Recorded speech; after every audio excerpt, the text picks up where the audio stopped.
Hey Phantoms, before I begin this video, I just want you to know that obviously you can tell by my voice, it's killing me. And I'm not able to actually get a recorded video out to you guys, so I'm going to roll out this compilation for you guys in case you want it. Please leave a comment for support, please give this video a thumbs up, and please share it all around. Let's try to get as many likes and comments on this video as much as possible so that my algorithm will favor me. Anyway guys, sorry for the delay, sorry for no recorded stories, but I really do have to take care of my voice. Love you guys, and I hope you stay for the video.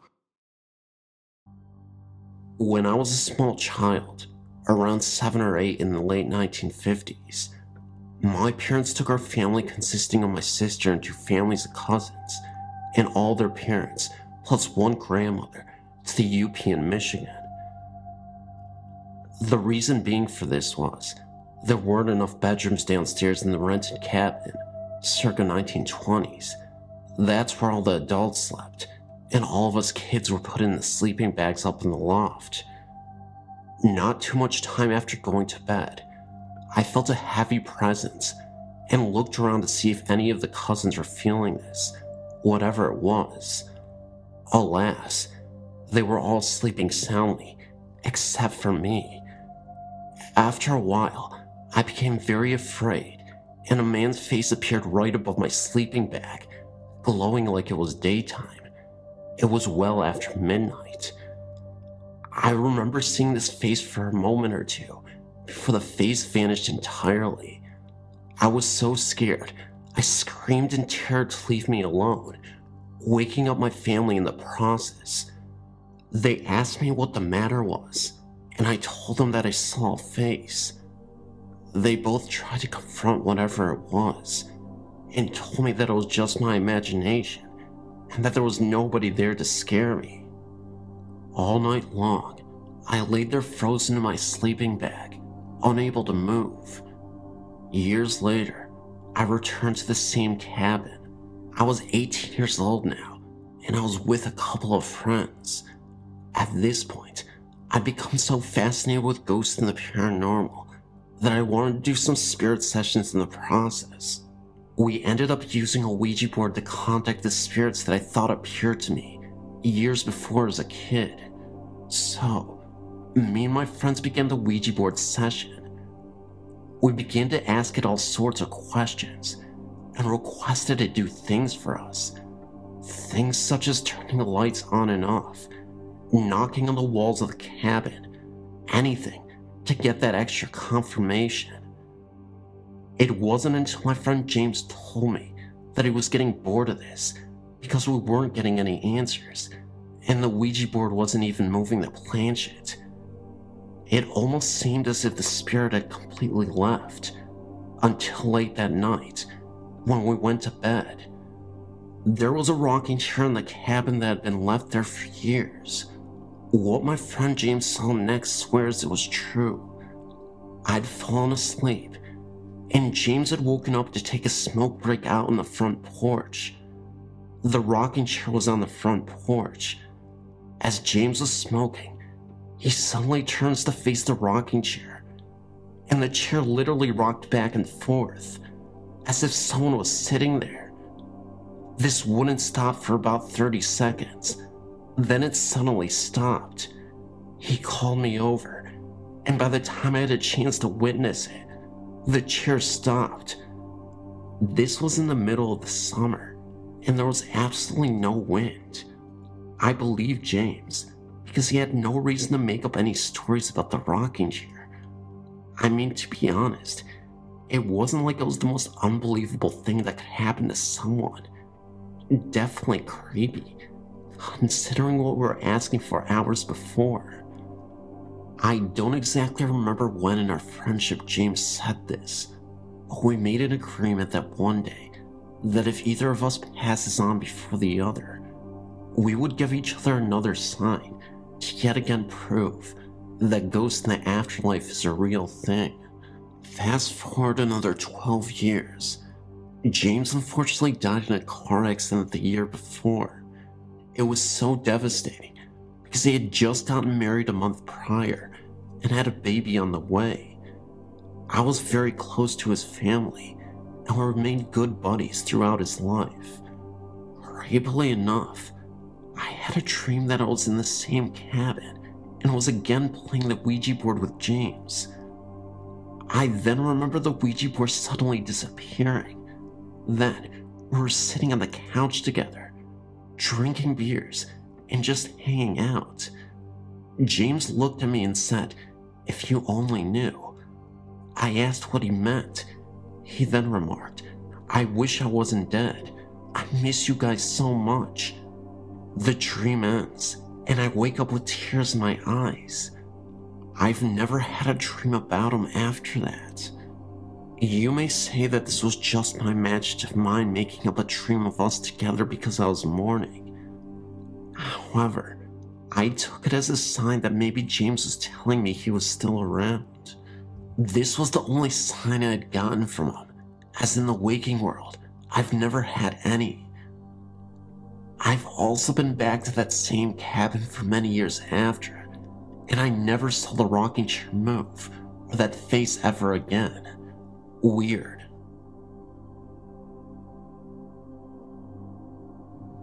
I will start by telling a story that happened to me when I was about 13. It was very early in the morning, dark as a matter of fact. I was half asleep on the couch in my living room, just about to wake up. In the hallway from the kitchen, I heard a growl, then a scratching sound. This scratching turned into a tapping, like how a dog runs on a hard floor. This sound seemed to rush from the hallway closer to me, when all of a sudden, I feel something hit me as I try to wake up. What happened next can be explained as sleep paralysis, but instead of just a feeling of being pushed down, I felt as if my chest was being torn open and my sides were ripped apart. The growling was still present, along with my whimpered voice trying to let out a scream. After I tried to put up a fight with whatever it was, a hallucination or some other being, I jumped back awake with tears dripping. My chest felt that pain for that entire day. The reason why I told this story, even though I'm not sure if it was a hallucination or not, is that it closely relates to another experience that happened not too long ago, almost a week actually. I was again half asleep in my bed, the same room where I've mentioned seeing a ghost lady at the foot of my bed, and another experience I've emailed, where I was practically having a nightmare. It was a strange nightmare, where there were faceless beings surrounding me, ripping my body apart. It's a dream, so it's very hard to explain in words. Well, usually in nightmares, you widely awaken in fear before you go back to sleep. The most disturbing thing about this is, after I became widely awake, these same apparitions were still in my room, surrounding me, muttering and growling. I then closed my eyes, fell back on my pillow, and I let out a cry. I woke my mom up. She rushed in to see what was wrong, and she saw me laying there with my eyes wide open on my pale face. I felt sick for a week since that day. I thought hard about this occurrence when I realized that the sounds and feelings I've sensed from the first story were present in what happened in the second one. It's a rough connection, but I felt the very same emotions, and I feel like there must be a connection. They both happen in my waking stage of sleep. The spirits, as I think they are, rush and attack towards the inside of the chest, and are disturbingly similar. In any case, it's something I really want to look into. I've had plenty of people spend the night here, in the living room mostly, and hear strange noises coming from that branch of the house. My room, the hallway, and the kitchen are all in the same branch of the house, which is the newer addition to the old schoolhouse building. Some of my friends who have been here late at night have felt a strange presence from that hallway too. I know I felt it as a child. I remember trying to avoid that hallway for my life.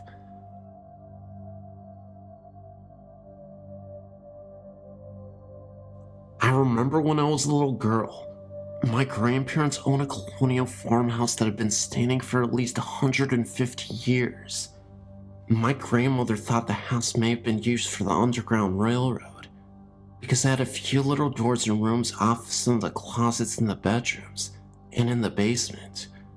I wasn't allowed to go into them because they didn't have electricity, and my grandmother was afraid that I would hurt myself. Members of my family said that I wouldn't want to go in them anyway, because there were ghosts in there. Of course, I didn't believe them. I thought they were just telling me this to scare me, as any 7-year-old would. But that was all going to change one night, when I spent the night there one night. I was staying in their guest room, which had one of those little rooms off the closet. The little room was probably for extra storage, or maybe a staircase, because the back was all boarded up. And late that night, I woke up because I thought I was being watched.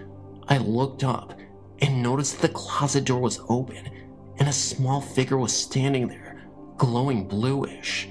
I screamed and ran into my grandmother's room and wouldn't go back into that room. I never saw that figure again, but I did see another ghost of an elderly farmer on the property. I was 9 this time and playing in the barn. I was upstairs in the hayloft, burrowing around in the hay. Again, like I wasn't supposed to be. Again, I had that same feeling of being watched. I sat up and looked around, and in the corner, an elderly farmer was standing and watching me. At first I thought it was my grandfather, but then I realized that his feet weren't touching the floor. As soon as I noticed this, I screamed and ran out of the barn. There have been many sightings of him since then, including one of my brothers seeing him floating outside of a second-story window.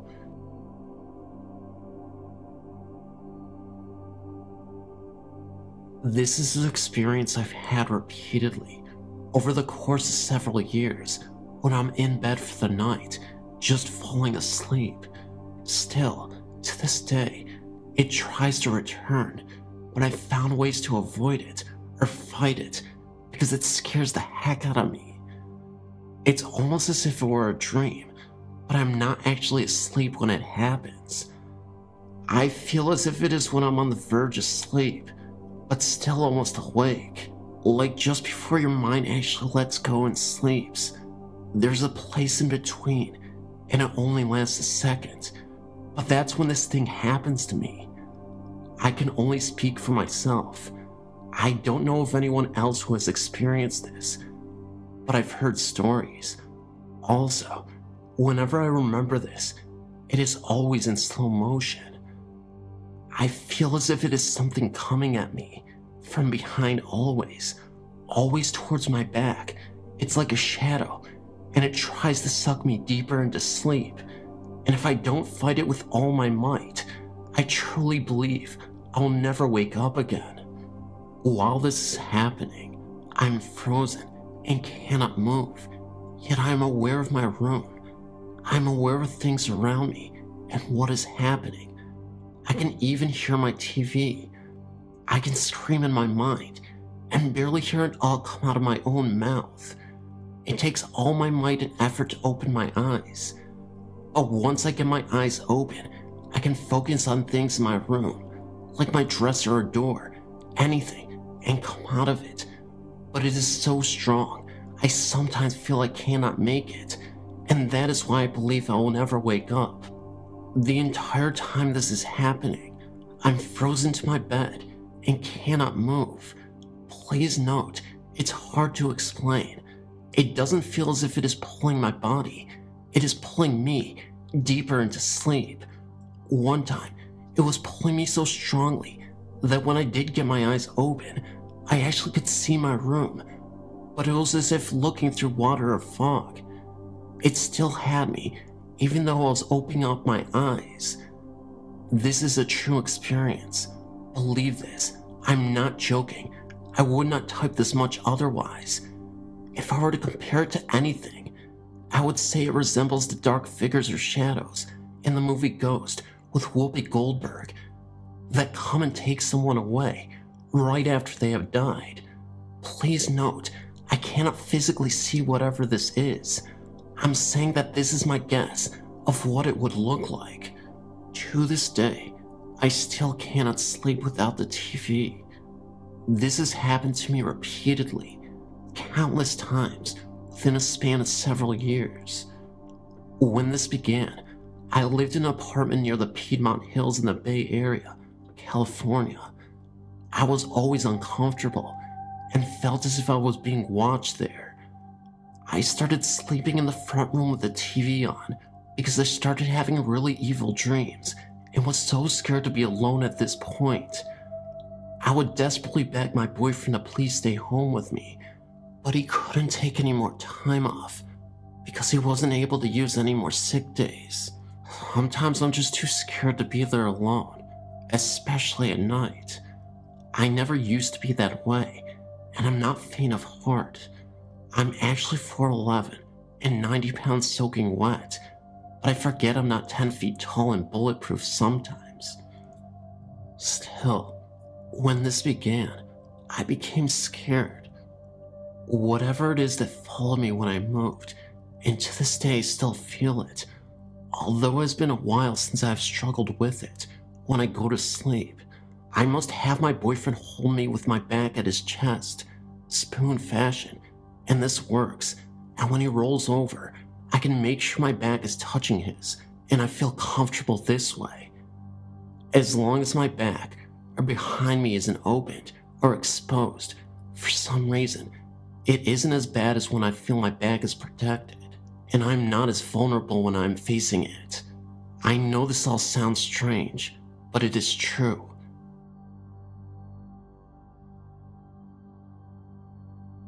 I work in a nursing home, 3rd shift. For the last year, I've been transferred to the 1st floor. I, among others, have seen some pretty weird stuff.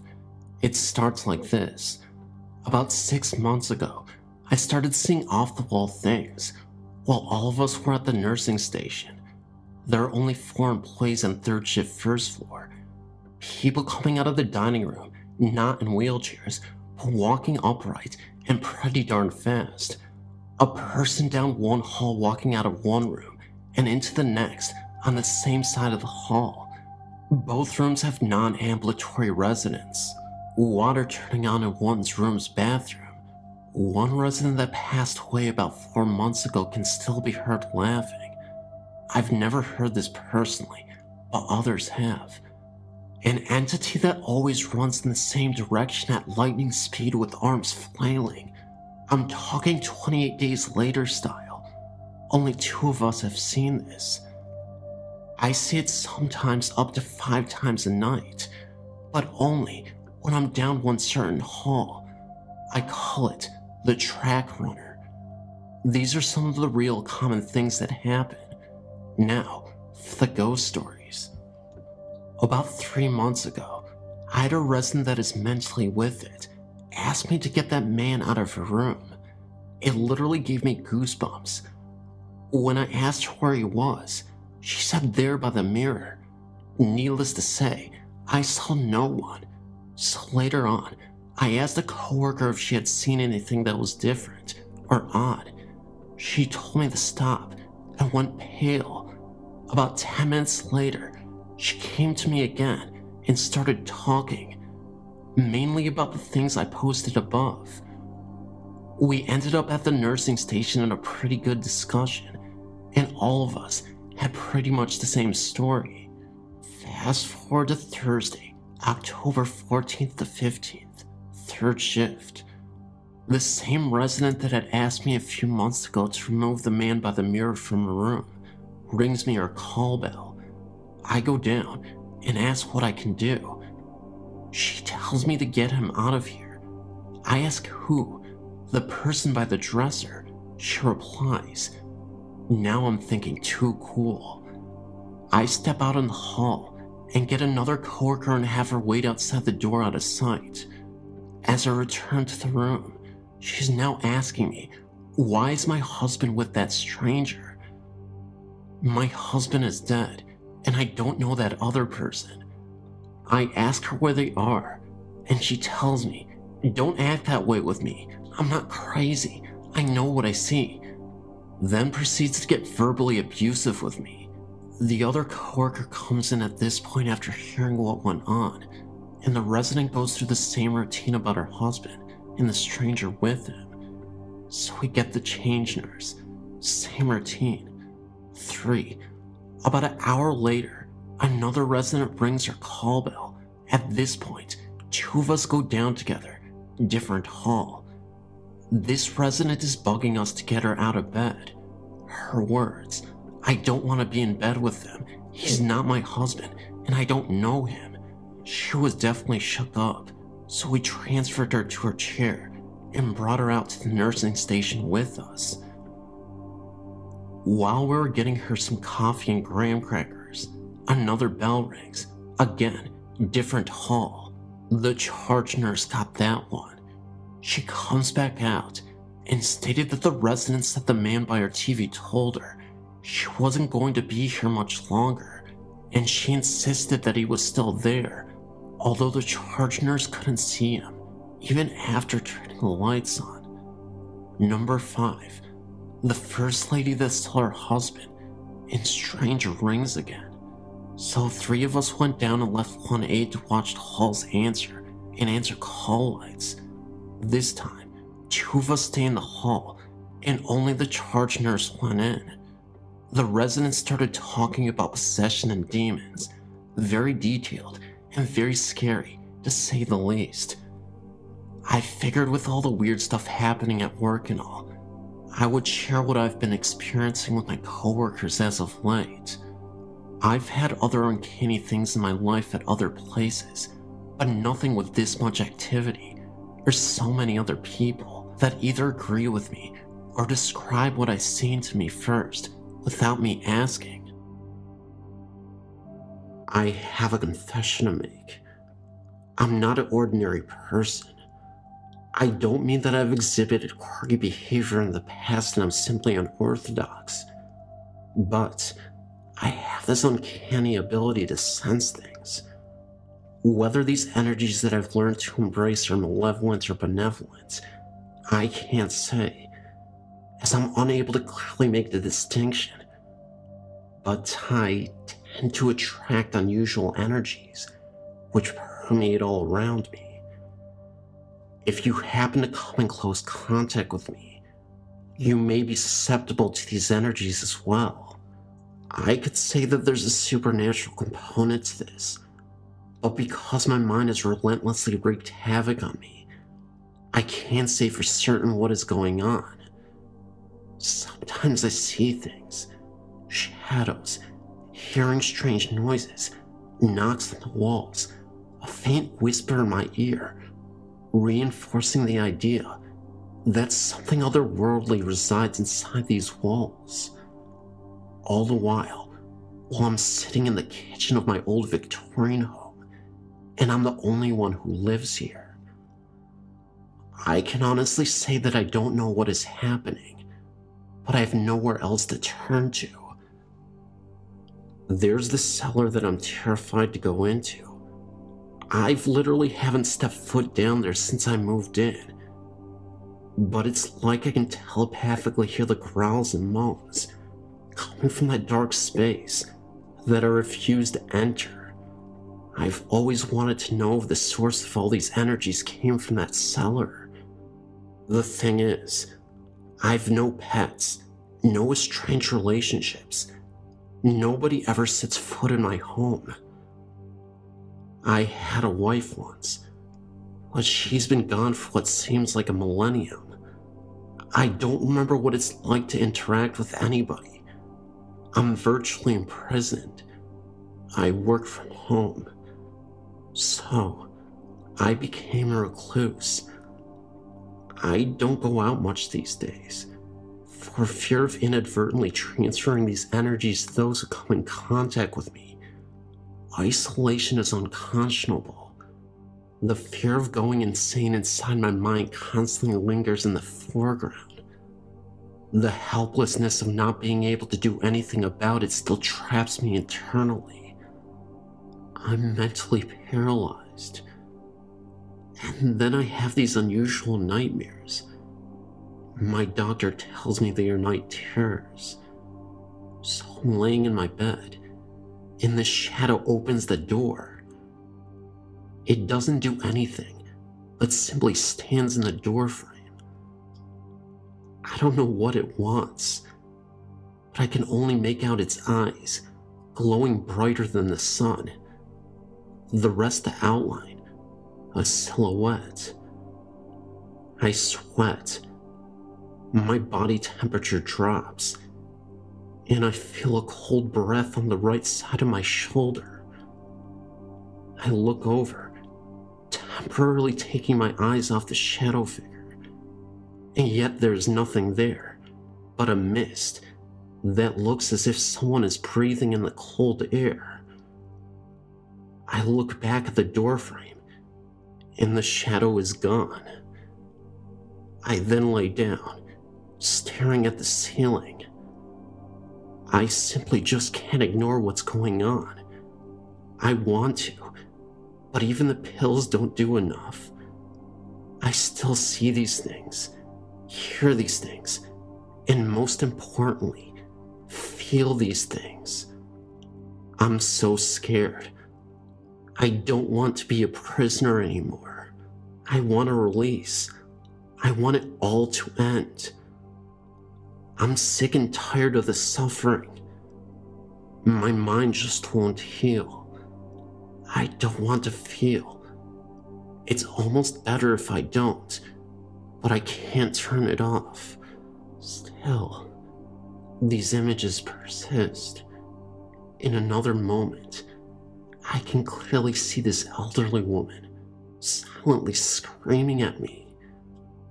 I can feel the terrible darkness emitting from her, and when she opens her mouth, there is nothing but darkness, almost as if it is a black hole. No sound, just the mouth opening. The woman with her old tattered clothing, not from this time period, definitely not present, Victorian times, with a black dress from that era, long black hair, matted and uncombed. This being was just standing there. I ask it what it wants from me, but it remains silently screaming for a few seconds. I blink my eyes as hard as anybody could. The figure simply won't disappear. I see a single cockroach move out of her mouth. I had to have dreamt this. This night terror felt so real. It consumes me. I can't get it out of my head. I go back and forth thinking this has got to just be a hallucination. But the more I think about these events, the way they truly never disappear, it makes me believe there is an entity in this house that I can't ignore. They are communicating to me through my dreams, and through some of my hallucinations that I've had as well. The therapists, the doctors, they all tell me that I've got some psychosis. Trauma from my youth remains unsolved. But these walls inside this old home has so much history engraved into it. Tell me that spirits don't exist, and I can't prove it to you. I can only tell you about my experiences and how sensitive I am to the other side. Then I think to myself, why are we so arrogant about this other side? Why do we dismiss what we do not understand? Maybe I'm just crazy. Or maybe the world wants to shield us from the fact that these beings live among us. If you truly open up your eyes and begin to understand that there is nothing that the world can't see, And you can believe, several years ago, I was planning on moving from the USA to Australia to be with my partner Greg. My partner and I would talk for hours on the web. What else can you do when you're 9,000 miles apart? My daughter, Catherine, who was 7 at the time, would often get in on it too. Her and Greg developed a very loving father-daughter relationship, even though he is her stepdad. One day, no different than any other, Greg and I were chatting. He wanted to talk to Catherine. I yelled for her. She was in another room, and I couldn't see the monitor. She came running and stopped dead inside the doorway. She could not see the monitor, and started wigging out, demanding that Greg shut his bedroom door, which was clearly visible behind him. She wouldn't move from where she was. We tried to coax her, but she wasn't having any of it. Greg got up and closed the bedroom door. Catherine ran into my lap and buried her face into my shoulder, away from the monitor. She wouldn't even look at the monitor. I asked her what was wrong, and she said, "He's mean, and I don't want to see him." Completely caught off guard, I asked her who was mean. She answered, "The mean guy in the doorway." I asked her to describe him. She said he was tall, had red hair, blue eyes, and wore a dressy shirt. Deeper voice than Greg's. Oh, and by the way, Greg's voice is already pretty deep enough as it is. I tried to get more information out of her. That was all she had, or what she wanted to tell me anyway. I relayed what she had told me to Greg, and he just didn't get it. Catherine left my lab as fast as she had flown into it, yelled goodbye Greg from the other room. I wondered if she had seen something. I had episodes like that when I was her age, and they've continued. I asked Greg if she had described anyone he might know. He looked shocked for a second, and then asked me to wait. He went into the bedroom and came out a few minutes later with a pick in his hand. He looked at me, held up the pick, and said, "Wonder if this is who she saw." I asked who it was, and he said it was his grandfather Bill, who passed away in '92. It was 2007. Now get this. The pick was exactly the description Catherine had given. He was tall, red-haired, blue-eyed, had a dressy shirt in the pic. I asked Greg how he talked, and he said that Bill was old-school Aussie. His voice was deeper than most, and with the accent, it was even harder for Greg to understand him. I excused myself, and went and told Catherine who we thought it was. As soon as I said the name Bill, she smiled. She said, "I thought that was his name. That was the only thing I could almost understand." She seemed more at ease after learning it was his name. Greg, on the other hand, didn't know what to make of it. Apparently, her and Bill made peace and became friends. When I was leaving for Australia, she told me that she didn't need Bill anymore and wanted him to come over and watch over me and Greg till she got there. Gotta love kids. Fast forward a few years. Since my arrival here in Oz, I've heard a man's voice. Sometimes I can understand him. Other times, it's too deep and garbled for me to get. I ask him to repeat slower, and it gets him a little pissy. He has never told me his name, but I know it is Bill. I have that feeling. But lately, over the last year or so, I've been hearing a lot more voices. It's like being in a crowd where everyone is talking at once. I ask someone to step forward and talk only to me, but it just stays garbled. This is a weekly thing. It has gotten to the point where, when it starts, I simply say, if you're all going to talk to me at once, then I won't be able to understand any of it. What I was wondering is if anyone else has ever heard this, and if so, what did they do? Might this be more family members who saw that Bill was able to talk to us and want to try themselves? Or might it be something bad? Sometimes, not very often, I get a bad feeling when they start talking. Bill is still with me. I asked him, but he's given me nothing.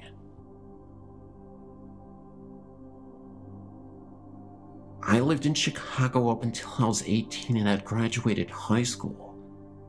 My grandfather lived in the house, and we lived on the first floor in the third flat apartment building we owned next door. We had the basement that was connected to the first floor apartment as well. The basement had 3 main rooms.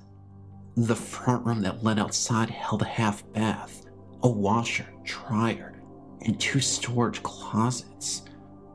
This is where we kept our bikes and skates and stuff. The center room had 4 storage closets, the water heater, and the furnace. This was the room that held all my dad's and grandpa's tools. The back room that led to our upstairs apartment was where we had the deep freezer, old clothes, camping gears, old toys, etc. The center room was awful. Just looking at it, you felt like you were being stared down. Something was sending very angry energy out from that room. If you were in that room, it was just overwhelming and overpowering. It felt as if something was going to grab you and actually hurt you. None of us were hurt, but it always felt like it could happen at any time. My sister believed it to be female. I believed it to be male. This makes me think that it could have been a demon and was just appearing female to her and male to me. The stairs from the basement led to my brother's room. The stairs and the door were extremely creepy. We always kept it locked and bolted, but that didn't do much. It always seemed like someone was going to come bursting through the doors at any time. In the bedroom I shared with my sister, we have both seen strange things. I've seen a man a few times. He would start at the head of my bed, which happened to be by the door to the bedroom, and walk towards my closet. My closet and my parents' closet shared a wall. From there, he would kind of nod his head and then disappear. I could tell he was wearing overalls, work boots, and had gloves in his back pocket. He was tall, about 6 feet, dark hair, dark eyes. I could see all of this, but I could also see the other side of my room through him. He was kind of a misty gray color. I saw him first when I was 5, then again when I was 8, and the last time when I was 14. When I was 12, I felt a pulling on my blanket. At this time, we didn't have any pets that would roam loose, and there was no way for them to get out or even reach my blanket. I feel my blanket being pulled. I kinda grumble and try to pull it back up, but I can't. So I look at the foot of my bed, and there's a boy sitting there, grinning at me, gripping my blanket. I tell him, "You let go. I'm not scared of you. Go away." And he disappears. I pull my blanket back up and go to sleep. Then we just had weird things happen. Bread would slide across the counter. Things would be moved from one end of the bar to the other. Things would go missing for a few days. These types of things not only happen in our apartment, but in the upper 2 levels that we rented out.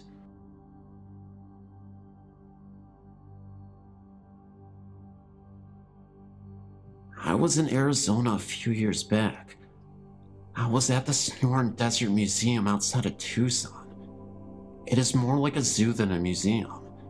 It was summer, very few people there, and a pretty warm morning. I was in the very back of the property all by myself, taking photos of the native cactus. I was completely alone and enjoying the beautiful outdoors. I suddenly felt a terrible sense of dread behind me. I turned and looked, and there was an elderly Native American man standing there. He was dressed in all black, long-sleeved black shirt in the middle of the summer. His hair was snow white, and his face was wrinkled. When we made eye contact, I felt like someone tweaked my soul. I started to walk, fast. I wanted to get back to the front of the zoo and be where people were. I was really moving, and every time I looked back, the man was about 6 feet behind me. He never seemed to increase his pace, but kept up with me no matter how fast I walked. He casually started straight ahead and kept walking. I made it up to the front and walked into the gift shop. He stayed with me the whole time. I decided to get the heck out of there. I hurried to the parking lot. All I wanted was to get into the car and get away. He was still behind me. When I reached my car, a coyote was standing by the trunk. I made eye contact with that animal. I can't describe it.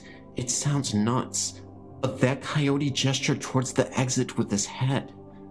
Of course, he didn't speak to me, nor did I hear a voice, but I just knew that the coyote would watch over me while I drove away. As I was about to get into the car, I turned back to look, and the coyote and the man were gone. I never went back. Every time I think of this, I feel as if I escaped something terrible. It's so strange, but it's like the coyote knew me, and I knew him. Thoughts, anyone? I don't take drugs, wasn't drinking, or overheated. I swear this happened. I know it sounds unbelievable, but it did.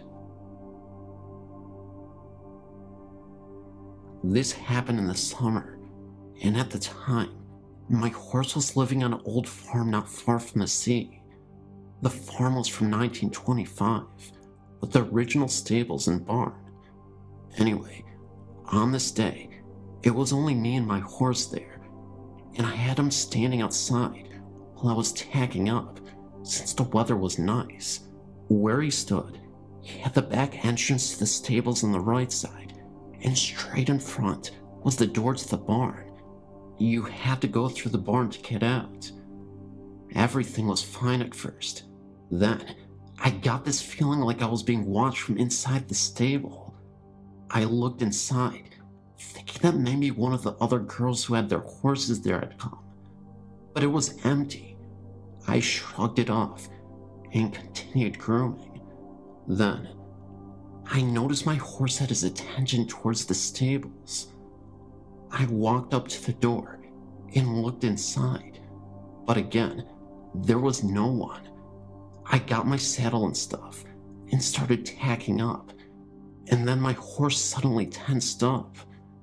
He stood completely still, his ears forward, and all his attention on the entrance to the barn. I looked over, thinking it was a cat or something, but what I saw made the hairs on my neck stand up. In the barn stood a tractor. Behind us, I could see a dark figure. It didn't really look like a man. It was more, I don't know, liquid sort of. It stood on the one side of the tractor, partly hidden, and I could swear that it was staring back at us. It moved backward towards the back of the tractor and just vanished. Well, I hurried up with my Sadie, grabbed my helmet, and though I really didn't want to, I walked my horse towards the barn.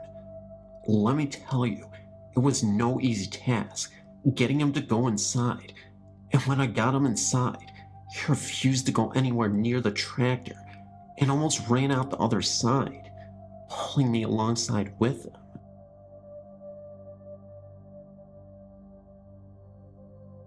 I'm having some problems with the spirit in my fiance's house again. For the past few months, the house has been dormant, and so we didn't worry much about what was going on in the home. We had one of my fiance's friends move in, and things were fairly calm and peaceful. Her friend, though, began to never stay at the house, and due to some issues, emotions got rather heated between the three of us. 2 days ago, her friend moved back after a fight, and activity has escalated in the home since then. Yesterday, I got an overwhelming sense of fear and dread while at the house, and I had an overwhelming headache come over myself. I began packing up my things and told my fiancée to pack her things because we needed to stay a few days at my house. She became overwhelmingly tired and had a headache, much like mine, and passed out. When she woke up, she wasn't herself, but quickly came back out of it. Then, I went to the bathroom, and when I looked into the mirrors from the corner of my eye, I saw something I couldn't explain. The thing was, though, it looked inhuman and comprised of only bones, I think, and it seemed to be wanting out of the mirror. I ran back, and my fiancée was packing and taking her time out, humming to the tune of an old music box that used to be in her friend's room. She started to have a play fight with me and threw a shirt at me, then casually kicked the door shut. The next thing I know, she screams and I kick the door open. She said I'd been standing in the mirror after I'd left the room. She seemed fine at the moment, and so I just watched over her as she kept packing. She began stalling again, though, and I told her we needed to get going, or we'd be late for dinner. She then told me that she didn't want to. She liked the house and wanted to stay there. I began to hear voices as well, other than hers in the house, and got drowsy, but kept my head about me. She finally was packed, and I got her to go outside for a brief moment to see if being out of the house would snap her out of the trance. She got rather defensive and ran off and ran under a doorway where there was a crucifix standing above the doorway. When she ran through it, she collapsed and then woke up again, perfectly fine and not remembering about the past 45 minutes, except for bits and pieces, like she had been dreaming. I've been having concerns that she may be channeling spirits by accident in her sleep and such, and this incident definitely confirms my suspicions. I'm psychologically drained from the mental strength it took the two of us to get out of the home. We're going back to the house in about 4 or 5 days, and figure it should be fine.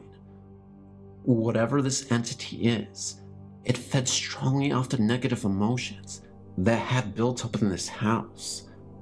I know at the strength it was yesterday, it would be much hard for me to face it and cleanse the house on my own, so we're leaving the house to settle and calm back down. By then, I feel this entity will have lost most of its power, and it would be the best time to cleanse the home and seal any portals that may have been opened in the home. I'm still a little bit apprehensive though, and if anyone could offer up some help, it would greatly be appreciated. If my fiancée is the target of any danger, I can pull through any fight normally and keep her safe, but I've been so drained, and I don't know if I can handle the cleansing of the home by myself.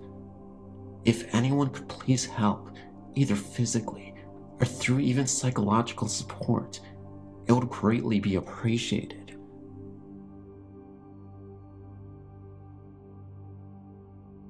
Hey there, I live in Akron, Ohio. About a year ago, I moved into my ex's house since it was nice, and well, we were in love. I lived there for about 6 months before she broke it off and decided to live in Ireland.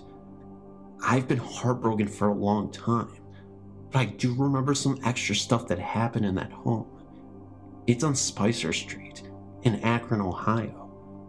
About a month after I moved in, the first thing I noticed was waking up with her and every single clock in the house. including the computer clock, wristwatches, etc., would be turned around 40 minutes ahead than what they were supposed to be. This only happened once, and after I arrived at class, she called me to explain how each clock had changed overnight. Later, she told me that the previous tenants believed the house was haunted and refused to move back in. They were both girls, I was told. We began to notice other things too, such as their stuff would get moved if we left the kitchen. The television would turn on and off. Lights would turn on and off if we left the home. Fan would move and not move. TV would turn channels with the remote being on the TV. And certain spots in the house would be unusually cold. She was scared at times, but I typically wasn't. I just thought of it as having a little kid in the home. I wasn't really worried, and I was confident that I'd be able to protect her from that kind of stuff. If you read some of my earlier posts, I see specks a lot, and I guess it gives me some sort of confidence, even if I don't understand them. My thoughts were confirmed, I believe, when I was sitting in the living room with her and thought I spotted a blonde-haired boy's face under her table. It looked a lot like a German kid, but naturally, I blinked and it was gone. There were 2 spots in the house that seemed really weird. The basement was odd, but not too odd, since students in the past used this place for studying. The oddest part in her house was her bedroom closet. I would step at the door and not go in. She refused to even sleep close to it. I was the one who slept closest to it while she slept between me and the wall. I didn't really see anything from it, but it did feel really weird, and it didn't feel like the kid. It was something else. Also, that closet was connected to the attic, which neither of us ventured into. After I saw the kid, I felt some sort of attachment to it. I remember she used to complain that sometimes my eyes would go completely black in the house. I'd usually counter it with me complaining about staring at me, as she slept as if I woke up around 5 in the morning, but we wouldn't argue about it. It was just weird. When we broke up, or rather, when she broke up with me, I'll admit it, her away messages often wrote how she was scared and didn't want to hear any noises. So I guess the activity in the home increased when I left. Again, not sure why. So, I want to find out more about the home, but I don't know where to start.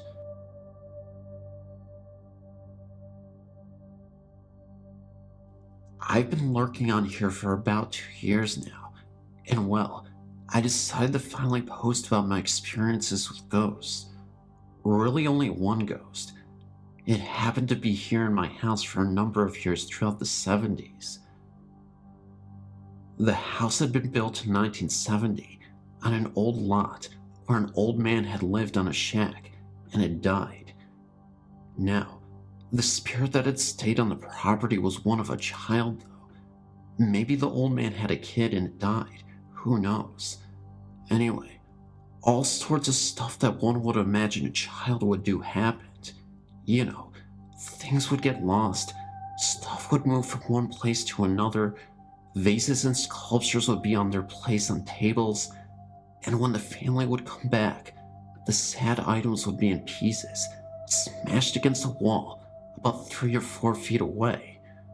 Sometimes, of course, you couldn't get into the house because the screen door would be locked and nobody was in the house at the time. Just imagine a door with a simple hook going into the circle slot. Now, over the years, I've tried to get that hook to slip over into the lock, you know, to see if it could happen by accident. It could never be an accident. If one wants to lock that screen door, you intentionally do it. Feelings of being watched and feeling the weight of someone or something next to you in the bed. My grandma would tell me that I would go off in the house in my walker circa 1981 or 82, and I would travel all the way from the kitchen to the living room to the hallway. Now, when one enters the hallway, even in the daytime, if all the doors to the room are shut, it is pitch black. She claimed that I would be in the hallway for a couple of minutes, and then I would come shooting out from the hallway as if my walker was pushed or shoved by something, all the way back to the kitchen and crash into the wall. Now, it would take me a couple of minutes to get all the way to the hallway since I was a toddler, yet it wouldn't even take me a minute to come crashing into the wall of the kitchen. Now, I remember seeing some sort of whitish gray ball floating when I was laying down on the rug one day. This must have been 1982 or 83. I can still see that image in my brain to this day. My grandmother noticed me getting up and looking under the dining room table, and I started to shout, "Get out!" or in my way of talking back then, "Get out!" My grandma started yelling, "What's wrong? What's the matter?" I kept on shouting and punching and kicking at nothing, all the way towards the front doorway. And when I got to the door, I kept kicking the door, and then I stopped. By this time, my grandmother, who was rather slow due to weight, had gotten to the hallway that led to the front door and was asking me what was wrong. She told me that I had said that I didn't want it here, and I told it to get out. I think I had some sort of hold over it, as I was the only child born in the house. My uncle, who was only 12 at the time, had been born in an older house. I think the spirit was attracted by the fresh new life that was now in the home, much like the spirits in Poltergeist were attracted to the little girl. You know, they wanted some sort of that life force. I think that was the case with this. I got rid of it before it got too powerful, much later on. What do you think? I've lived in this house for the past 27 years. Nothing out of the ordinary has happened since those early years. For a while now, my sister has lived in a house a few blocks away from my parents' house. I live with my parents. I would go over there to babysit my nephew when my sister had plans. Some nights I would sleep over there. Her house always had a creepy feeling to it, a thick feeling to the air. My sister had just had knee surgery and wasn't able to take care of her son, so I was spending the weekend over there. The first couple of nights were fine. I didn't mind at all. But the last night I stayed there, I was in the living room watching TV when I caught something out of the corner of my eye. It looked like a shadow. Before I say any more, I better tell you the layout of my sister's house. When you walk in, you go to the left and down a hallway. The open doorway to the left leads to the kitchen. The kitchen has another entry as well. The first door on the left is my sister's bedroom. The only door on the right is the bathroom, and the door at the other end of the hallway belongs to my eldest sister, when she's there, that is. On the other side of the kitchen is a set of French glass doors and let out into a game room, an add-on to the house. The doors are always kept closed and locked at night. The only people in the house that night were myself, my sister, the one on the mend, and her son. So anyway, I saw a shadow. At first I thought maybe it was my sister getting up to ask me to get her something, but the shadow simply vanished before I could get a closer look at it. I shrugged it off as me being tired.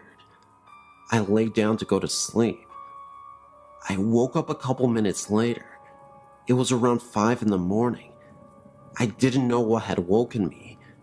I was sweating badly, and I felt like someone was sitting on my chest. I was propped up enough to see the French doors, which were across the room from the sofa.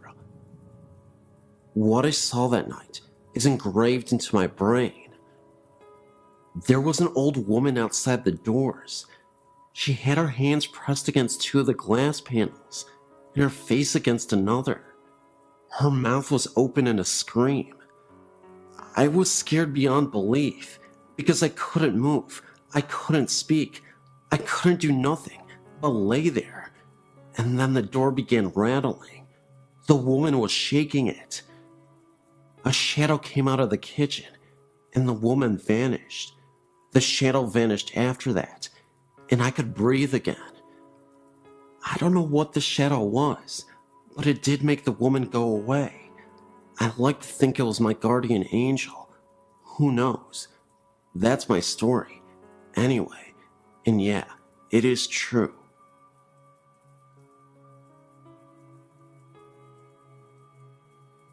My mother was born in Austria-Hungary in 1908. When her parents immigrated to the US, they left their 3 children behind in the care of their grandparents. It was 5 years until her parents were able to return and bring the children to the US.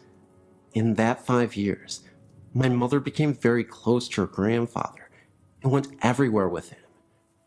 She arrived in the US as a 13-year-old, grew up, and married my father. They were a young farm couple living in rural Ohio. One night, my mother awoke to see her grandfather standing at the foot of her bed. He was smiling at her, but did not speak. She relayed that she pulled the covers over her head and then looked again, and he was still there. She then tried to wake my father, but when he awoke, her grandfather disappeared. She had the overwhelming feeling that her grandfather had died. This happened in the mid-1920s, and at that time, international long distance was only a thing for wealthy folks. Her only contact with her grandparents was via mail, which would take a couple of weeks to arrive. Sure enough, 2 weeks later, she received a letter from her grandmother verifying that her grandfather had passed away on the same day and approximately the same time that he appeared in her bedroom. My father attested to the entire happening. This was always our family ghost story that no one ever had a reason to doubt.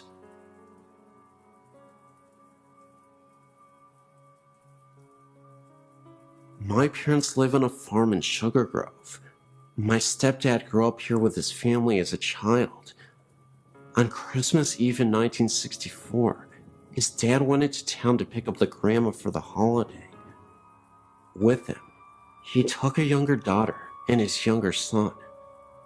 On the way home, there was a terrible accident, and everybody died except the daughter. Over the years, the farmhouse was used as rental property until my mom met her husband. They have lived here now for 6 years, and have had many experiences with the spirits of this home. I, too, have had some of the same. There are many voices that we hear. Marbles rolling down the hallway upstairs, foot noises walking up and down the stairway, clouds of light and dark smoke throughout the entire house, doors open and close. Things come up missing, then are returned within days.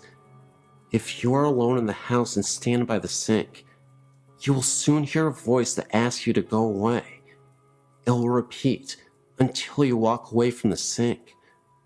Standing outside, if you look up into the window upstairs, sometimes you will see a vision of a woman standing in the window.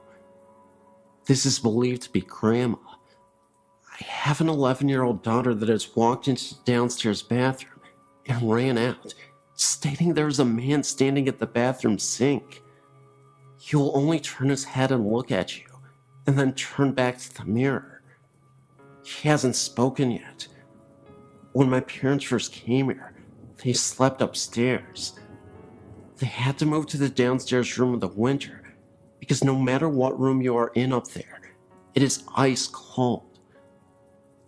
We have used electric heat sources to try to generate heat, but it doesn't work. There are also apparitions of faces, white in color, etched into the door of the master bedroom.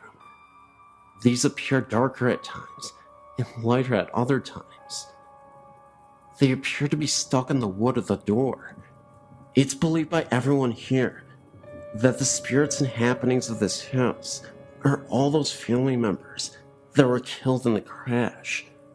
After all, they all did reside here, and I think they still do.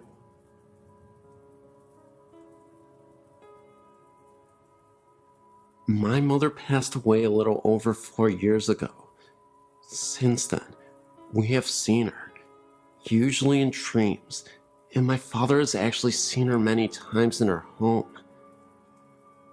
My mother had been sick with a congestive heart failure that took a turn for the worst for about 2 years. My dad cared for her day and night. Finally, the last trip to the hospital was supposed to be a routine trip to remove excess fluid. On the way to the hospital, my mother made a prophetic statement to him that she would not be coming home again. When she was given the diagnosis that no further help was available to her and she would be sent home with hospice, she refused and decided to die in the hospital instead of at home because my father had to continue to live there and she did not want him to find it hard to stay at their home. 9 days of excruciating pain from a failing liver and kidneys, and unable to get her breath, she succumbed to death only after the last of her immediate family visited her on that day. It was as if she had waited until she had seen her husband, children, grandchildren, and son-in-laws before she was ready to go. 10 minutes after the last visitor, she breathed her last. Oddly enough, the grandfather clock in my parents' home stopped on the exact time of her death. My father has refused to rewind it. After 60 years of marriage, my father has been so lost. For the first year, she appeared to him frequently with a smile on her face, and one time told him, "I love you deeply, and just want to make sure you are okay." She still appears to him, just not as frequently as the first year. Recently, my sister and father had found a picture she had painted and had a frame to give me for my birthday. My dad saw my mother the morning they gave me the gift and said she was holding a shopping bag with a wooden frame sticking out from it with a huge smile on her face. He said they communicated without talking, and he knew she was happy and proud I was getting the picture. I've seen my mother in dreams, but only one stands out as a possible contact with her. In my dream, I was looking through the picture window at my parents' home and saw her sitting in her chair with my father standing over her, talking and smiling, as if he was catching up on recent events. I went inside the house and she looked at me and smiled. I remember how peaceful she looked and so healthy. I remember saying, "Mama, how can this be? I saw you in the casket at the funeral home." She just smiled at me and said, "Well, sometimes these things just happened." I replied, "Well, I don't care how it happened. I'm glad to have you back. I've missed you." With that, I woke up. One other time, after an extremely frustrating day, I was walking in a corridor and thought I'd heard her call my name. She said, "Susie." I actually said out loud, "Mama?" She was not even there. My sister says she has dreamed of her, but never actually have seen her. My son slept in my mom's bed about 6 months after her passing, and said sometimes in the night, he felt her sit down on the side of the bed. He knew it was her, because he could smell her perfume. My nephew recalled a dream he had the first Thanksgiving holiday after her passing. He said that in his dream, he walked out of his upstairs bedroom, and she was in the hallway. He said, "Let's go get some turkey, Granny." He said she replied, "No, Mark, You know I can't go downstairs with you this year, but you know I'm here. My family feels that she is around us all the time. I know she is with my father the most, because he is terminally ill and misses her so terribly. I feel comforted knowing she is waiting for his time to cross over.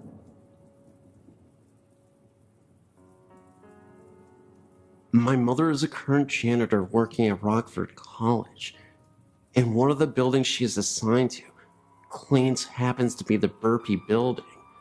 There, she and some of the other ladies that work with her have lunch in that specific building every work night. A while back, she told us that during her lunch break, she saw what was a female figure walk past the room they were in. She said she wore a blue dress and had blonde hair. The room has a mirror that faced the only door of the small area. She said, and I quote, "I glanced at the mirror, a habit of doing when you're in that room a lot, and saw this thin, transparent figure walk past the door. I thought it was one of the other girls that was walking by, but it wasn't until I realized that no one that night was wearing a blue dress or had dyed their hair blonde. I walked out to see if it was a trespasser, but saw no one in the hall. I called security and asked them if they allowed any blonde, blue-dressed girl on the property. They denied doing so, confirming my suspicions that it was possibly a ghost. This is just one of the stories that she has told us during the last 2 years of her encounters with the Burpee ghosts."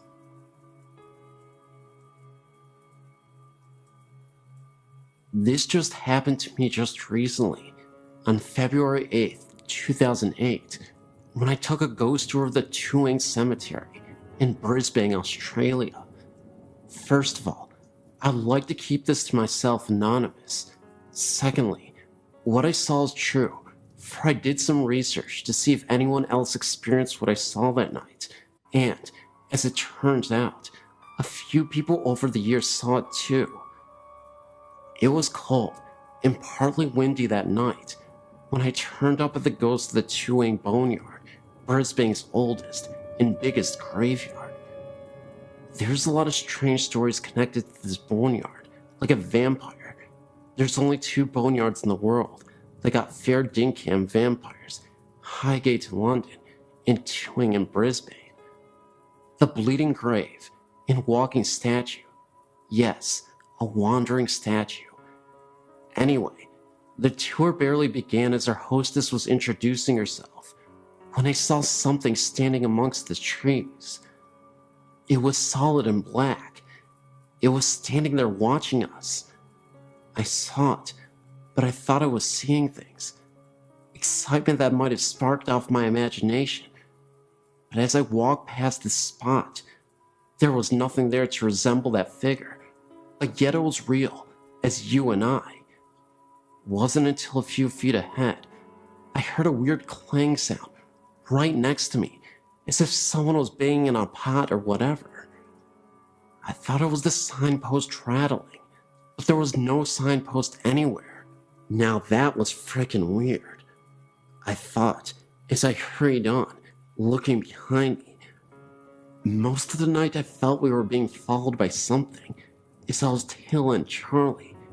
Best place to be on a ghost tour at the end of the line. Things started to get a bit stranger, like the cold wind I felt touching me, yet there was no wind blowing. The same thing happened again 2 nights later, when I felt something touching my neck in my own home, or seeing things at the corner of my eyes. When I turned around, there would be nothing there. I thought I was ready for the madhouse at one point. I know that I saw something, so I researched it, and as it turned out, others saw that same black figure at the same spot where I saw him or her, whatever the heck it was, and heard the same clanging sound I heard, so I didn't imagine it at all. I hope I didn't. That's my story. I've got other great spine-chilling tales, which I'll put up ASAP. But this was the first experience I had in years, except for the ghost of my dog who came back for a few nights to bark goodbye to us.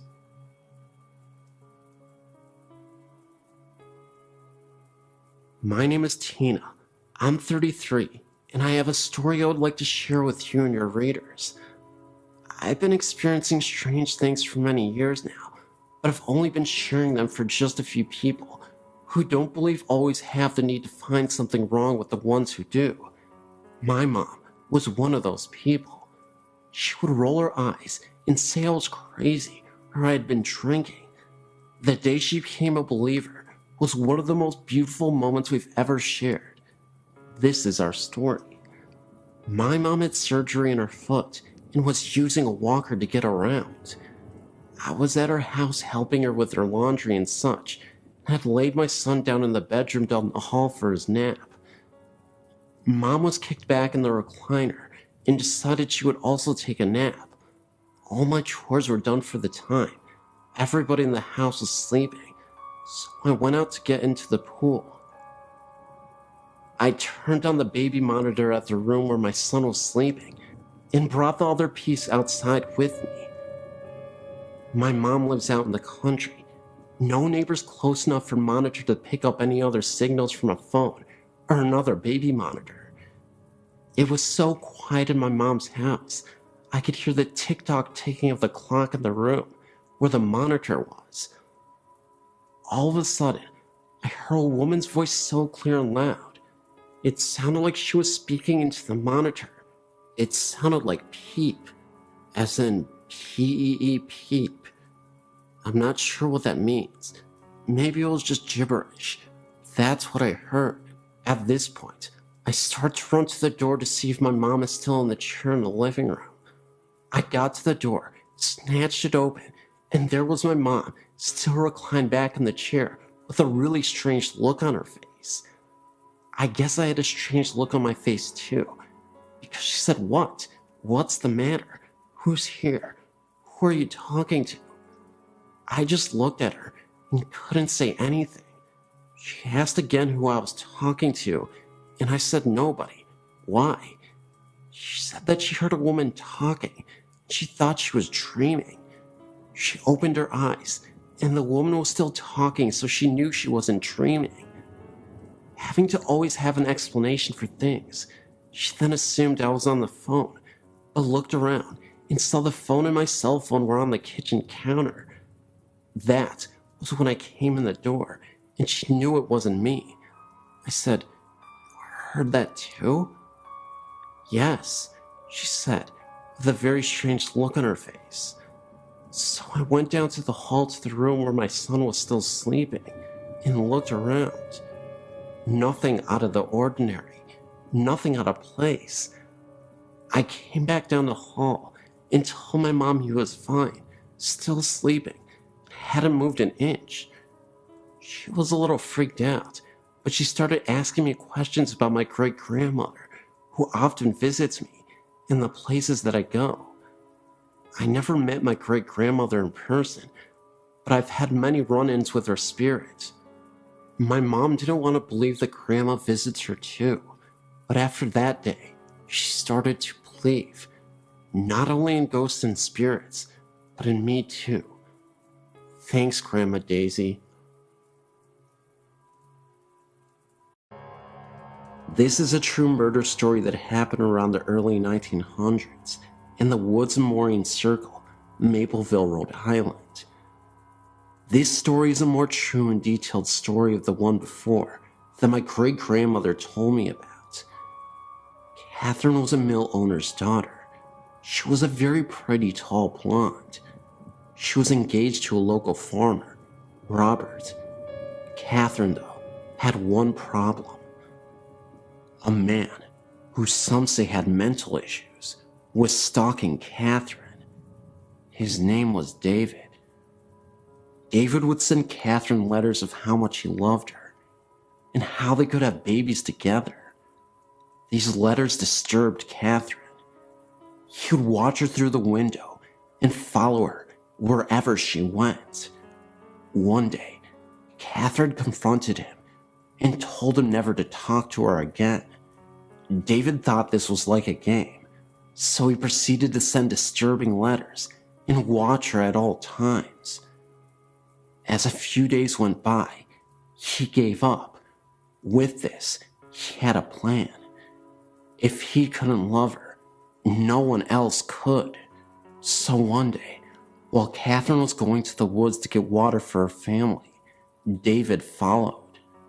First, he stopped at Catherine's fiance's farm. Robert was working on the farm as usual, and David came in from behind and stabbed him in the back with a pitchfork. Then he went off to find Catherine.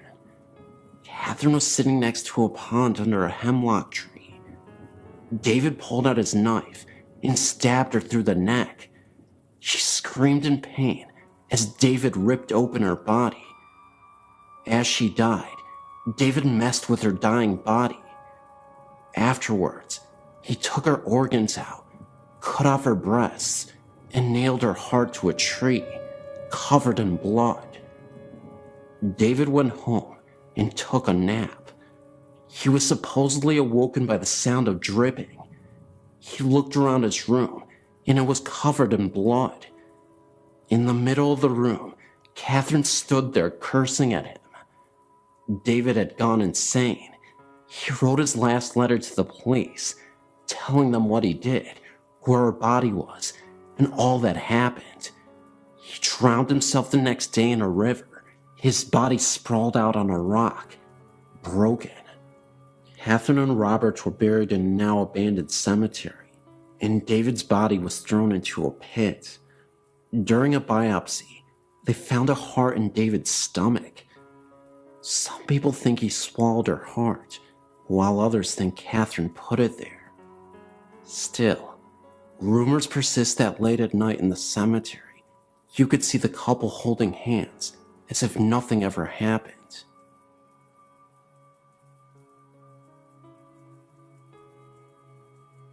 I believe I had a true experience with a shadow person. This is my story. It was maybe 11-ish at night. My boyfriend and myself were watching a movie. The lights were dim in the house. The house is more than 100 years old. From where I was seated, I could see the dining area, which was dark, and the kitchen doorway, which had a dimmed overhead light on, and the light was spilling into the dining room. I noticed a distinct shadow movement in the light from the kitchen, like someone or something walked past the light. I turned my head fully towards the doorway now, and saw a solid black elongated ovalish shape towards the top of the doorway, and it quickly slipped into the kitchen. My immediate reaction was not of fear, but sort of like, okay, what the heck was that? I wasn't alarmed. I continued watching the movie thinking of explanations for what I just saw. Now let me tell you, there are 3 dogs in the home as well as the 2 of us. My boyfriend's 2 dogs were asleep on the floor by our feet, and my dog was by my side on the couch. He's small. He was acting a bit odd, nervous now. Perhaps he sensed it in me. 30 minutes later, he got down and headed towards the kitchen. He had just got his head in the door and promptly stopped. I couldn't see his head and shoulders, just his back end. I saw his neck raised like he was looking up, and then it happened. It took my breath and gave me chills. He started wagging his tail, slow at first, like he was unsure, and then the momentum slowly gained. He never got to a full-on happy to see you wag. Then he abruptly stopped and came back to my side. He would not enter the kitchen. And in case you think maybe he was looking out a window, no, the window was too high up to see anything.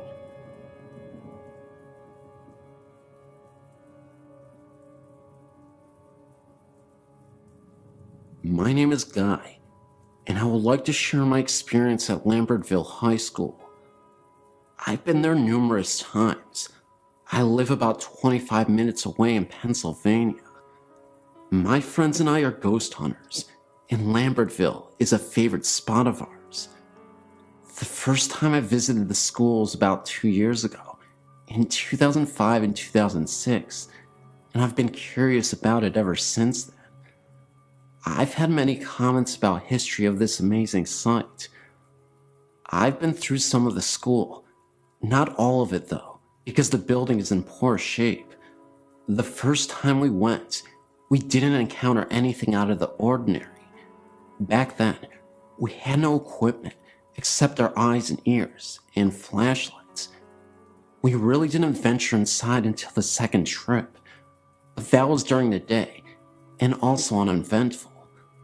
The third trip back to the school was a shocker that still gives me chills to this day.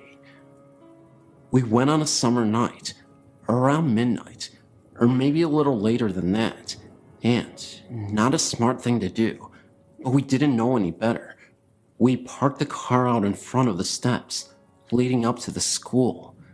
We were to go in shifts up and into the school. 2 go and 2 stay in the car to watch for cops. We were there for 5 minutes before 2 of my friends came sprinting to the car screaming, "Drive! Drive!" Me and my friend, who stayed in the car, were wondering what was literally scaring them to insanity. What they told us was pretty crazy at first. They said that while they were walking up the steps to the school, they heard the sounds of little children, little girls, giggling and laughing. At first I didn't believe it and wanted to go back to experience this for myself.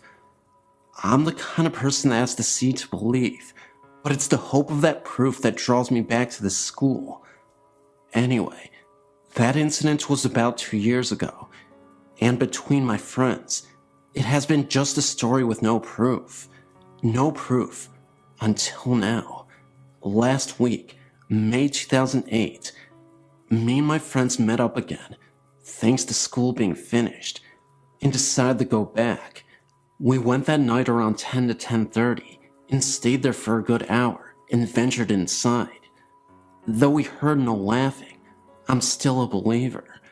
I believe my friend's story and everyone else's stories of little children laughing because I caught it on tape. I recently purchased some equipment to help capture paranormal activity, and the most valuable tool I had that night was my recorder. It's amazingly lucky that I caught anything at all, because I only recorded audio for about 7 minutes of our hour-long investigation. And all but about a minute of the audio has voices on it that were not ours. I also caught the voice of maybe a teacher or student saying, "Does he seem okay?" in a 2-minute-long conversation with what I believe is a female and a male that answers a question that I ask.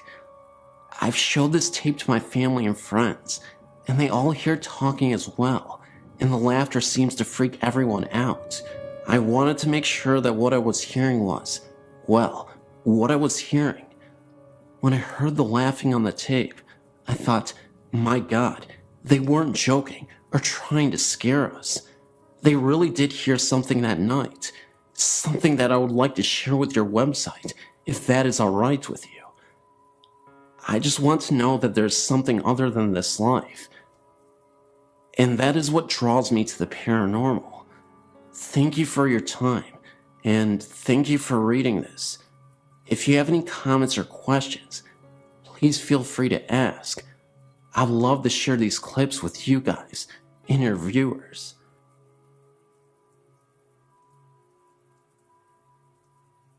This is in reference to your listing for the Hearthstone Inn, Colorado Springs, Colorado. This place has much more than a little girl. As a housekeeper there in 1999, I was able to experience almost all of the hauntings. In the south building, 3rd floor, the little girl would appear regularly, as well as the man in brown in the main bedroom, also in the southwest corner of the floor. He was harmless and would usually disappear as soon as spotted. On the 3rd floor, I've never felt alone, would often hear the little girl and running and laughing. 2 of the 4 bedrooms on the first floor share a bedroom. I learned to prop the door open while cleaning, or I would be locked in. The first time I was locked in, I rattled the door and was screaming for the other housekeeper. I was nearly hysterical when she let me out after about 5 minutes. Also in the south building, first floor, there was a bedroom at the end of the hall that used to be under the stairway. The back stairway of this building, when it was a hotel, led outside. Many of our guests reported having the dreams of the woman in this room. I would feel her, but never see her. I would have trouble with the lights and an unwelcoming presence. On one occasion, the owner, David Oxhandler, spent the night in the room. On having a very vivid dream of this woman and dismissing it as a dream, he was too shaken to go back to sleep. When he stepped outside to have a cigarette, he turned around, feeling he was not alone, and actually saw her, dressed as just in the dream, floating where the stairs would have been. Rumors she was the victim of a lover's quarrel and was shot on the back stairs. The last one I knew of was in the north building, second floor. One room next to the stairs facing east was never pleasant to be in. The light was very temperamental, flickering and choosing when to be on or off. I would feel a presence on the floor, but really tried to ignore it until one day I was standing near the stairs with several heavy bundles of laundry to take downstairs when I felt a pressure on the right side small of my back. Just a little shove, and I nearly went headfirst down the stairs, and not of my own volition. Last I hear, the Oxlanders were doing haunted history tours of their hotel. Shortly after, it has been sold to another local organization. Very much worth adding some info to your site, and thanks for the space.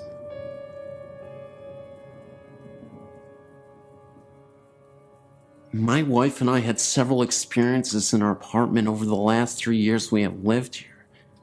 It began with hearing noises and creaks in the building early on, and slowly evolved to seeing shadows in the middle of the night in our bedroom. We both have had experiences where we thought to have seen a little boy in blue pajamas looking at things in our bedroom. 3 major events have occurred, which I'll describe in detail. Event 1. Summer of 2006. My brother was staying over because he is a minor, and our mother was going out of town. We had woken up late to eat breakfast and were playing a game of cards. As we are brothers and there is a significant age gap, we sometimes argue.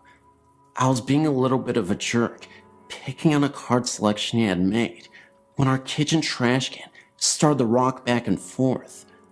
We were the only people present in the apartment, and we were about 10 yards from the trash can. I investigated the trash can further to find that it was nearly empty and there was nothing that could have moved, so we went to the park. Event 2. Winter of 2007.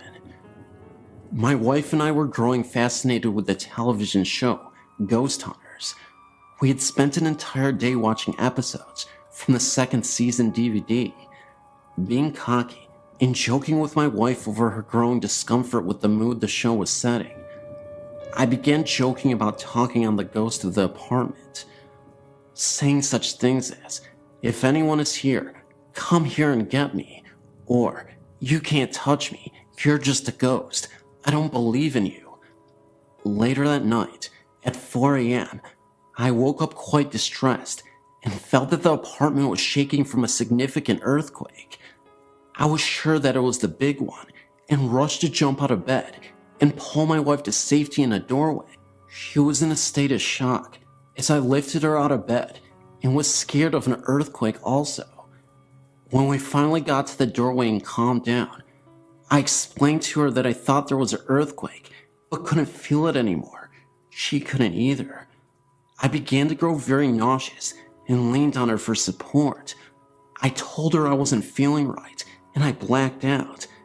As I was blacked out, I heard sounds of people talking very quickly.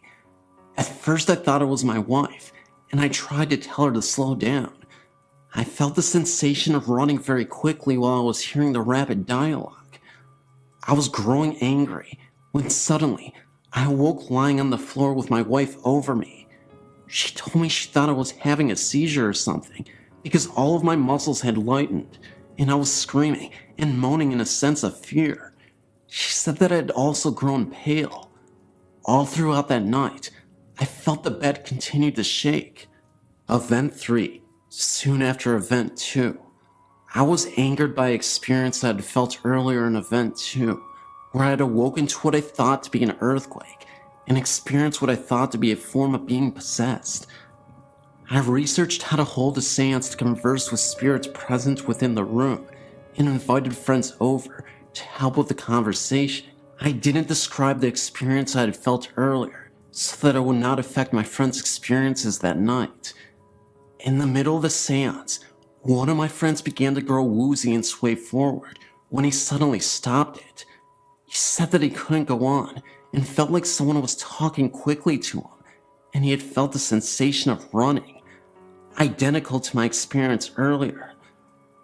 I shared with him my experience, and we decided not to continue.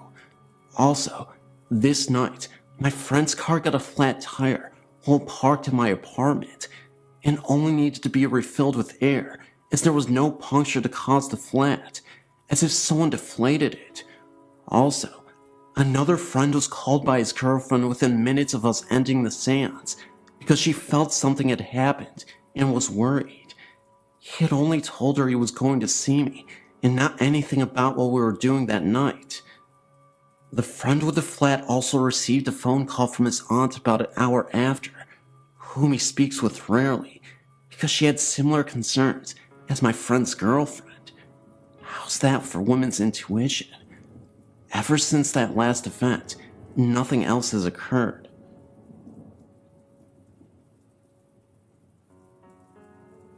This is a personal experience that to this day has left me shaken. There is something wrong with this apartment complex. My experience centered on the apartment we were in, but from other residents, I heard other tales that made me really not want to live there, and as soon as I could get out, my husband and I certainly did. Trail Apartments located in South Lyon. There is a huge tree right directly in front of it.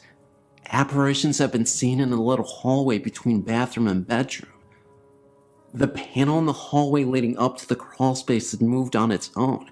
Personal experience was actually in the bathtub and the only one home when it happened. I'm all of 5 foot and that ceiling is a good 8 feet. There was no way for me to get up there. We figured that the only way to move that panel was to be up in the crawlspace. Each crawlspace is self-contained. EVPs have gotten into the apartment of a young woman with an accent saying, "Can't stay too long," and sleep. Both still have. If you leave the apartment door open while taking a shower, you get this feeling that you are being watched. Then look out. You see the retreating figure of what looks to be a young woman. I'd had this happen and thought I'd left my apartment door open, and it was a neighbor, and upon investigation, found my door deadbolt was locked. Numerous pictures of orbs and odd shadows have been captured in this apartment. All still have. Late at night, you can also hear someone walking past the apartment, and when you go to look, there is no one on the walkway.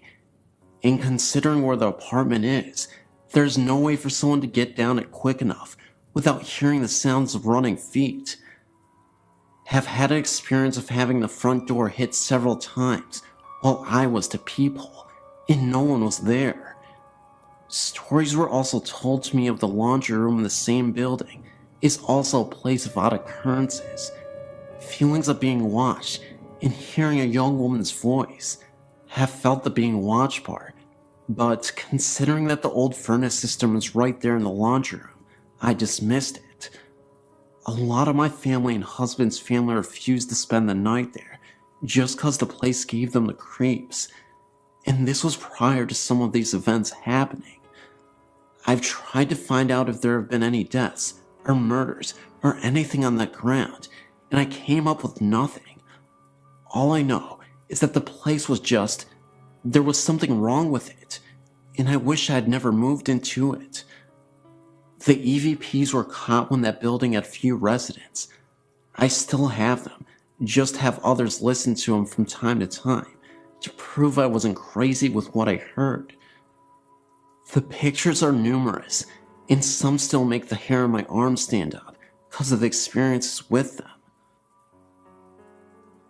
In October 2008, my friends Scott, Denny, and Steve and I decided we wanted to go ghost hunting.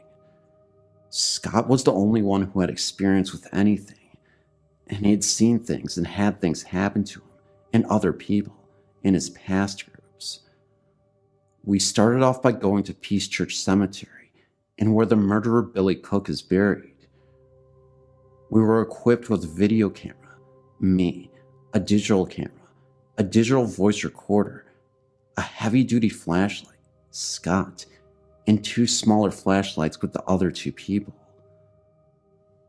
We walked around for a little bit as Scott instructed us to let our senses take hold of us and guide us as they please. If we got an impulse to do something, do it. We all had weird feelings, but eventually realized we weren't going to find anything here. We left, deciding to go somewhere that Scott had experienced before, the Waco Cemetery. Once we got there, we said our opening prayer and made our way out into the cemetery. Eventually, we split into 2 groups, me and Steve in one, Scott and Denny in the other. Steve told me to get a couple of specific things on video. He thought he had seen something he said was best described as a specter, with a head that shaped into a point and a cloaked black body. We walked around for a bit longer, and he told me he had seen it again. We walked towards the area he saw it, and didn't see anything. We met back up with Denny and Scott on the other side of the cemetery, and Scott started talking about the things that had happened to him here. He had been asking questions and talking in general, trying to pick up some EVP. He started talking about what he called the prankster that had slapped him in the face and possibly put scratches down his friend's back. We made our way back to the center of the cemetery where there were no graves, just a patch of grass. We stood around, and Steve told the other 2 about the specter he had seen and where he had seen it. Around that time, Scott said lights out. He took a couple of pictures, and the rest was silent.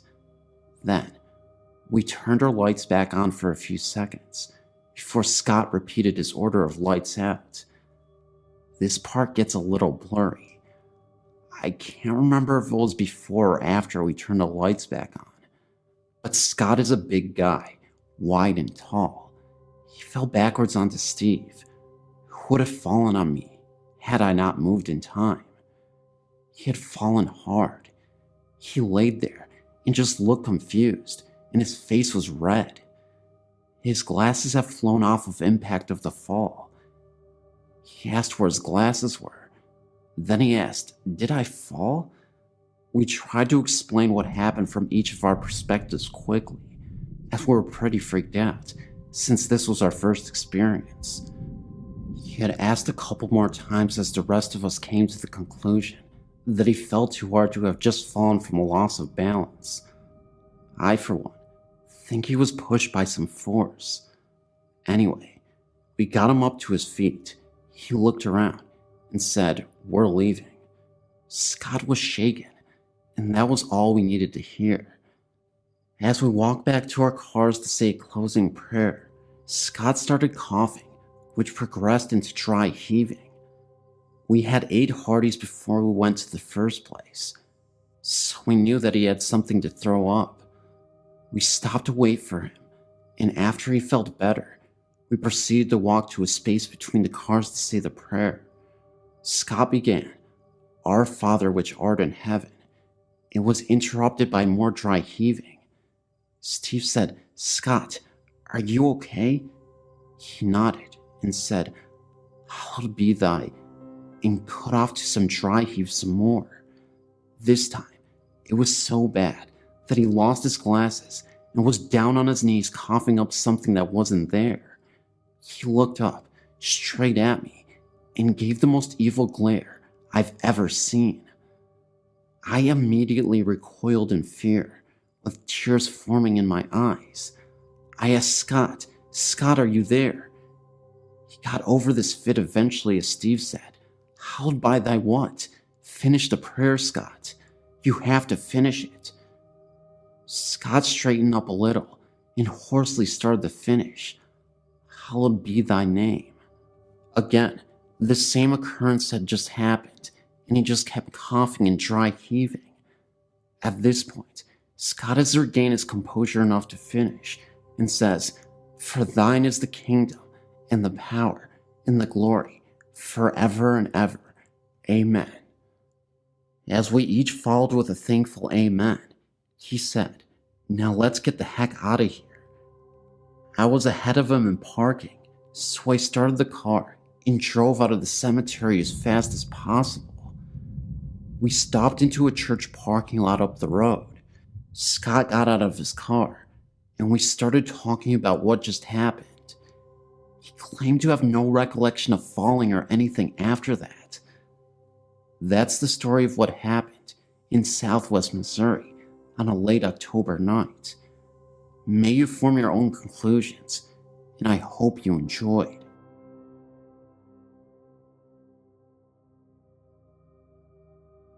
I've felt the presence of ghosts at some places I've been or lived at. I've never had an experience of seeing a ghost, but I can walk into a place and tell if there's a ghost there. I know if it's a male, female, or child.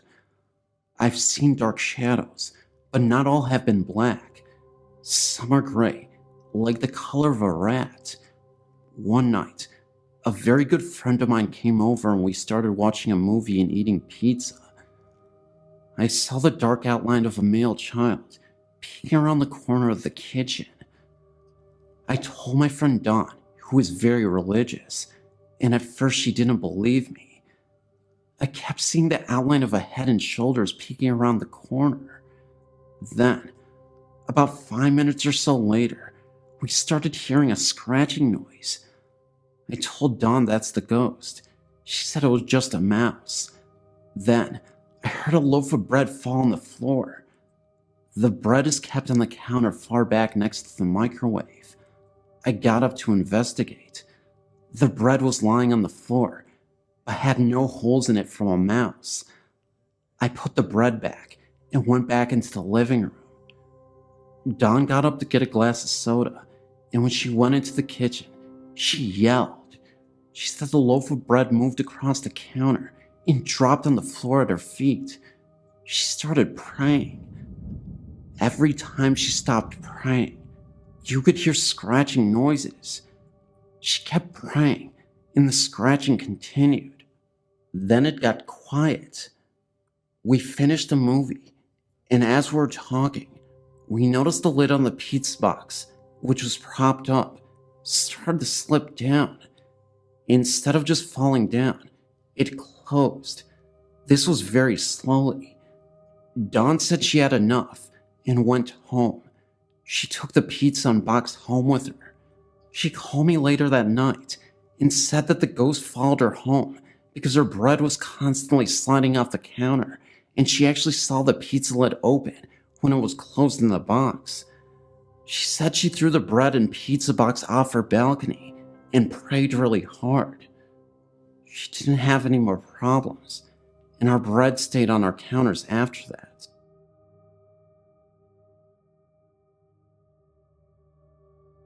I was at the age of 12 to 13 when my grandmother bought me a rocking chair out of what she said was a yard sale. She claimed that they were very glad to get rid of it, and she never thought to ask why. She brought it home and sat it in my room with my dolls on it. It was an antique, so I was leery about anyone sitting in it. I never experienced any weird activities in it, but my brother at the age of 9 years was sitting in the living room where he could see it, and claimed to have seen it rock 3 times. It scared him to the point where he just ran outside to my grandmother, crying and screaming. I was confused, and my grandmother told me to keep it closed and keep my door shut. Later, my aunt said she went into my room to get something, and she also seen it move. I was getting mad, thinking that there was something wrong with my chair, and hid it in my closet. The last person that had seen it move was my little cousin, due to us moving to another location. She agreed to keep it in her room, where she did not stay at the time, but went in and out of there when needed.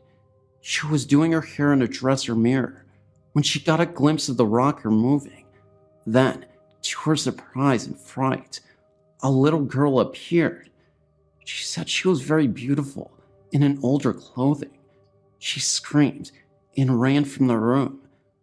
It took her some time to calm down to tell what happened, and there I was, ready to get rid of it also. The one thing I did find out about the chair before giving it away was that it hated men. Due to my family's curiosity, my great uncle was determined to see it and experience it sliding away from him across the room. He was nevertheless very scared and left quickly. I'm glad I gave it away and didn't think twice, but never had it do anything in front of me.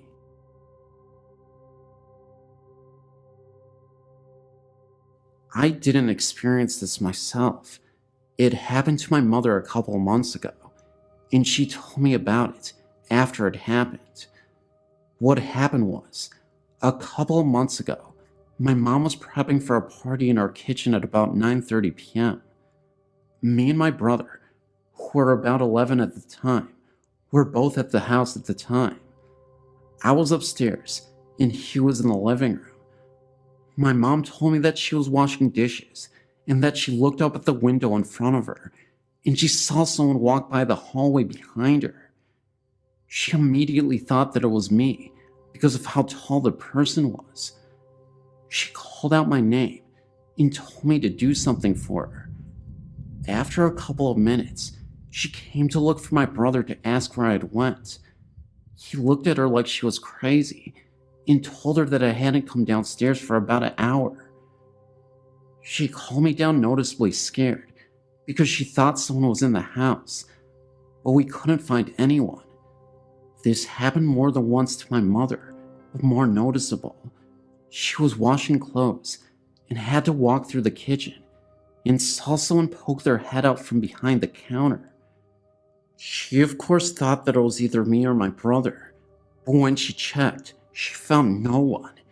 She called me immediately and told me what had happened, and now we believe that a ghost is in the house, but it doesn't show itself regularly.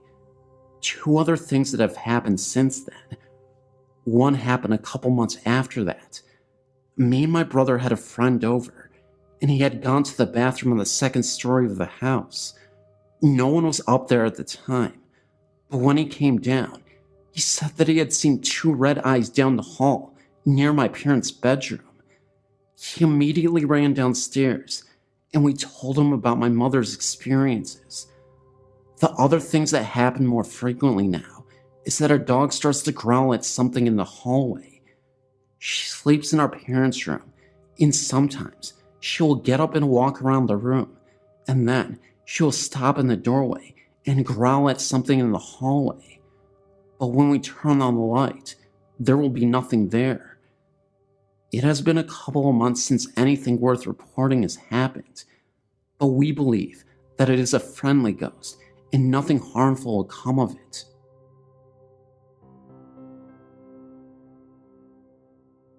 Even though I'm terrified of this kind of stuff, reading stories and watching things on TV about it is very interesting to me. I have a story to share. It's still very fresh to me, even though it's happened many years ago that it has taken place. My husband and kids laugh at me when I tell them my story, just because some of the things that went on. They find it more humorously amusing than seriously true. This story took place when I was about 5 or 6 years old, in a house we lived at. in Oregon, Ohio. I really don't even know where to begin. The house was a 2-story home that wasn't huge, but sure wasn't small. I had 2 brothers, and they shared a bedroom with me, having my own bedroom right next to theirs. In their closet was this blue plastic hanging shoe rack that was left when we moved in. It was completely empty, except for a few bouncy balls and a metal jack in some of the pockets. Every day we would check these pockets because whenever we would empty them, there was always more the next day. I never thought anything weird about that. It was cool finding things in there. My room had a door that led to the closet. I never heard anything scary in my room, but one night, my grandparents spent the night. They came from Florida and were visiting us before moving on to other relatives. In the middle of the night, everyone ran into the room because my grandpa woke up screaming. He said the cat had crawled onto the mesh part of the box spring and scared him. Everyone went back to bed, and nothing was thought of it. Months went by, and summer was here. My brothers and I used to all lay in the hallway upstairs outside our rooms, in front of a box fan my dad would put up, because it was so hot. Sometime in the middle of the night, my younger brother Mike woke up, I guess to sleep in my room, and began screaming. He said my older brother's Jake's face was on the wall scaring him. Jake had been laying in the hallway the entire time with me and Mike. Still, everyone shrugged it off like the other things that had happened and figured he was sleepwalking. I've heard things throughout the night on and off after the last incident, but the last and scariest part of the house that happened to me, and I'm not sure how much time in between this happened, is one night when I was sleeping with my cat. It was sometime in the middle of the night, and for some reason I woke up. My cat also woke up. My cat was tucked under my arm at my side, and all of a sudden, it opened its eyes wide and hissed with its hair standing up on its back. Then he darted out of my room. I didn't understand why the cat acted like this, and seconds later, at the end of my bed was this figure. It was definitely human, but was all white and misty. It had no features or limbs. The only feature I remember is seeing an O-like shaped mouth. It was just standing there, but then looked like it was moving slowly closer. I kicked my feet at it, and nothing happened. I just kicked right through it. I was scared to death and ran into my parents' room and slept there the rest of the night. I thought I heard sounds coming from the drawers in my dad's dresser the rest of the night, but never heard anything or seen anything since. My husband, like I said, finds this humorous, so last year, he bought some ball and jacks and placed them on my pillow and laughed. I would love to find out if anyone living in that house after or before me ever had any experiences like that. I always wondered why that thing would want to scare us like that.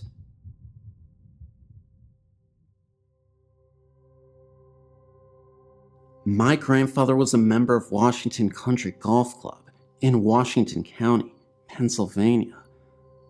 The golf club sits on top of a hill and used to be a very old farmhouse that dates back to the 1800s. He told me stories of him along with a group of friends who spent the night at the clubhouse. Members were allowed to stay there if they wished. It was said the old farmer who lived in the house lost all of his money and the farm went under. After this all happened, the farmer then decided to end it all. My grandfather said that during the late hours of night, you can hear footsteps walking back and forth upstairs. They went upstairs, and no one was to be found. Even in the ballroom, the lights would be seen turning off and on by themselves, as doors were being opened and closed as well. I myself have been in the clubhouse, which is very old, with wooden stairs and floors. I have even seen the bar going across the staircase, where it said the farmer had done the deed. I've heard this story from other members of the club. Whether this is true for sure or not, I don't know exactly. Another story I've heard takes place in Peters Township in Washington County.